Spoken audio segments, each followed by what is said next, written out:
안녕하세요. 이존치과의 손영희입니다. 오늘 라이브 수술 케이스는 다음과 같습니다. 엑스레이를 먼저 보시면요.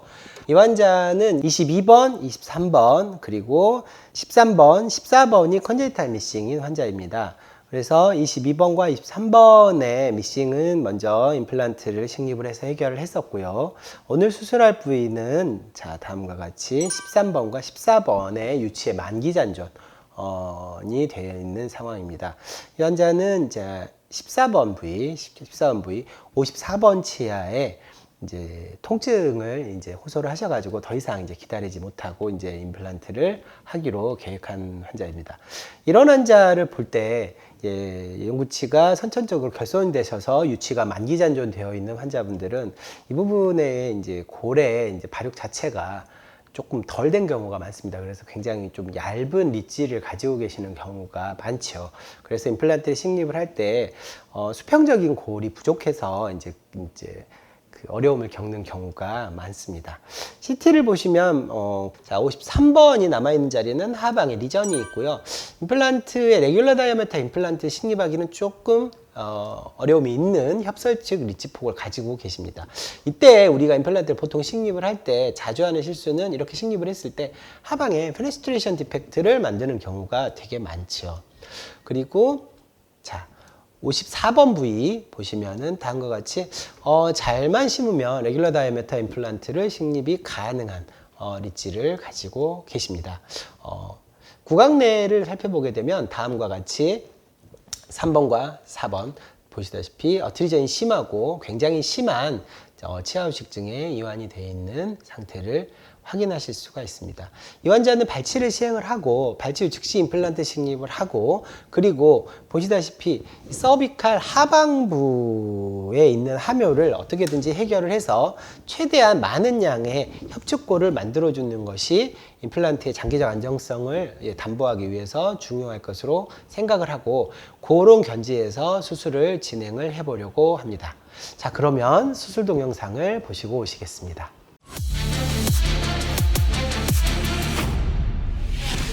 소리 내세요.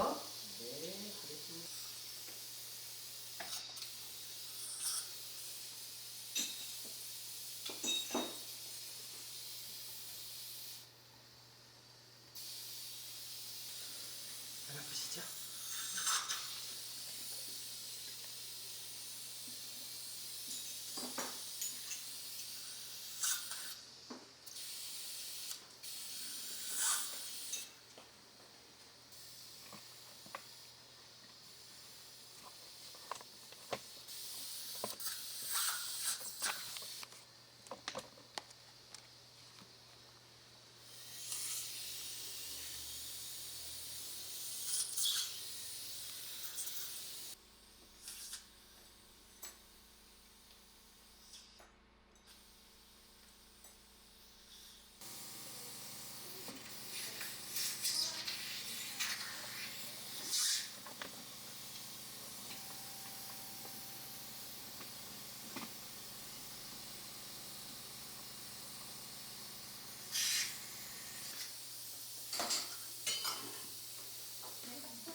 네, 수술을 함께 보셨습니다.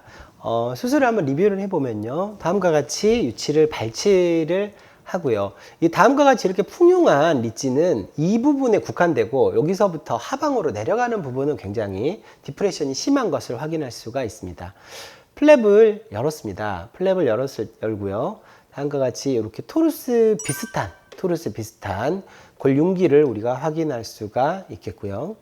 보시다시피 이건 토루스라고 보는 게 맞는 것 같습니다. 그리고 하방 부위는 굉장히 디프레션이 심합니다. 임플란트를 식립을 했습니다.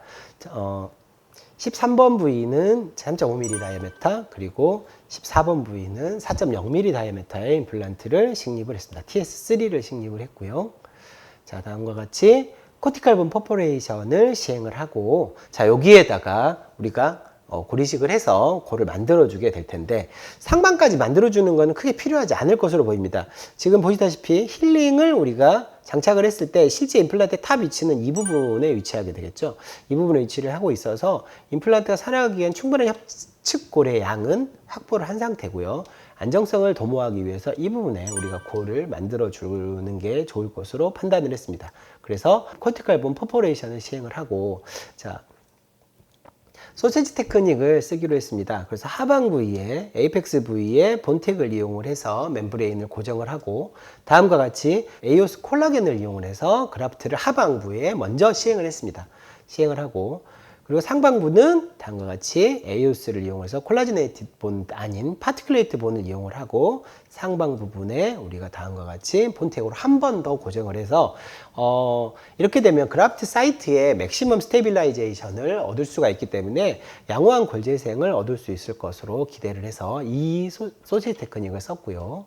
그리고 나서 수처를 마무리했습니다. 다음과 같이 이렇게 힐링이 묻혀버리는 경우에도 힐링이 어느 정도 힐링 피리드가 지나가게 되면은요, 여기가 힐링이 노출이 되는 경우가 많고, 만약에 이후에도 힐링이 덮여서 노출이 된다면 뭐 레이저나 이런 걸 가지고 간단하게 징지백토미를 시행을 하면 보철을 하시는데 크게 문제가 없습니다. 자, 술 후에 파노라마 상을 보시고 계시고요. 하방에 그리고 상방에 2개씩의 본텍을 이용해서 멤브레인을 고정을 했습니다. CT상을 보시면 3번의 임플란트 식립을 한 상황이고요.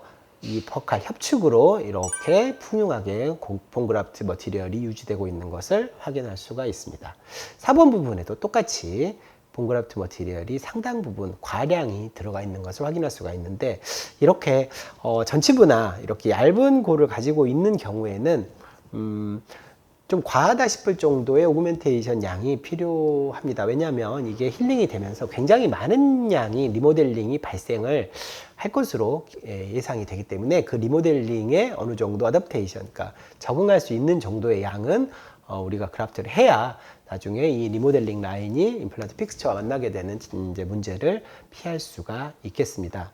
이 환자는 임플란트 식립 후에 약 4개월 정도 후에 보철물을 장착을 할 예정이고요. 장착이 되면 나중에 환자의 이 서비칼 콘투어나 이런 것들에 대해서 다시 한번 말씀드릴 수 있는 기회가 있었으면 좋겠습니다. 이상 수술 동영상 같이 봐주셔서 감사합니다.